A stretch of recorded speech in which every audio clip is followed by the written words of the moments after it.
আসসালামু আলাইকুম। আমি এস এম শফিকুল ইসলাম। সকলকে ঈদের শুভেচ্ছা ও অভিনন্দন।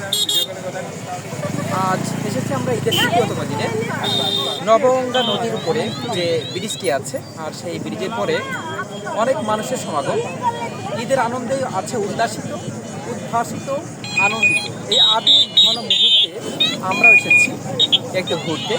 আসলে গ্রাম সৌন্দর্যের প্রতীক। আমাদের প্রকৃতি হচ্ছে আমাদের মূল শিক্ষক। এ সম্পর্কে ধারাবাহিকতা নেলসন ম্যান্ডেলা তিনি বলেছেন যে গ্রাম সৃষ্টি করেছে মহান সৃষ্টিকর্তা, আর অন্যদিকে শহর সৃষ্টি করছে মানুষ। আর সেভাবে করে আমরা চলে এসেছি একদম গ্রামে। এই যে দেখুন, নদী কত সুন্দর অববাহিকা চলছে। তাছাড়া আছে এর পাশে গাছ, বিভিন্ন গাছ, যেটা মনে হচ্ছে একদম ছবি আকারে রয়ে গেছে। তারপরে আছে উপরে আছে আকাশ। এটা কখনোই মানুষের দ্বারা বানানো সম্ভব না। সৃষ্টিকর্তা দ্বারা যে ক্রিয়েট করছেন যিনি, আসলে তাকে অসংখ্য ধন্যবাদ।